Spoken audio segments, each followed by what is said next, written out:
નમસ્કાર મિત્રો, સરદાર મીડિયા માં તમારું સ્વાગત છે।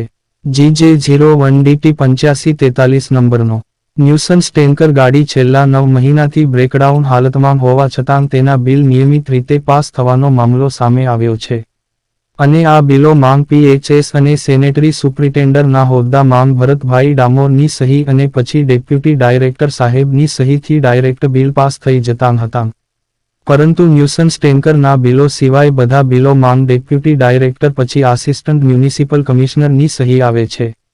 આ સમગ્ર મામલે વિગતવાર તપાસ કરવાની જરૂર છે।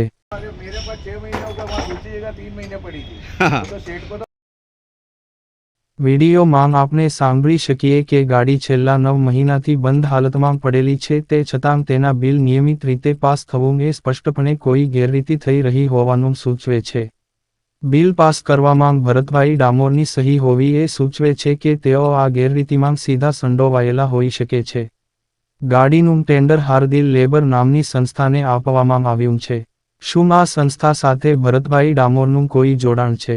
વિડીયોમાં ગાડી 9 મહિનાથી નારોલ પાસે આવેલ ગોકુલેશ પેટ્રોલ પંપની સામેના ગેરેજમાં બંધ હાલતમાં હોવાનું દર્શાવવામાં આવ્યું છે। આ વિડીયો એક મજબૂત પુરાવો છે। આ સમગ્ર મામલે વિગતવાર વિજિલન્સ તપાસ કરવાની જરૂર છે। બિલ કઈ રીતે અને કોના દ્વારા પાસ કરવામાં આવ્યા હતા?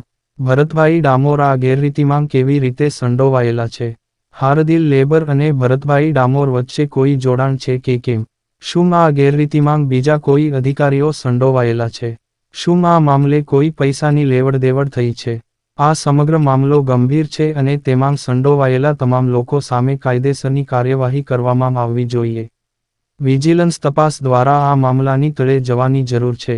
સાથે જ ભરતભાઈ ડામોર પર કયા મોટા અધિકારીનો હાથ છે તેની પણ તપાસ કરવી જોઈએ। સરકારે આવા મામલાઓ પર કડક કાર્યવાહી કરવી જોઈએ।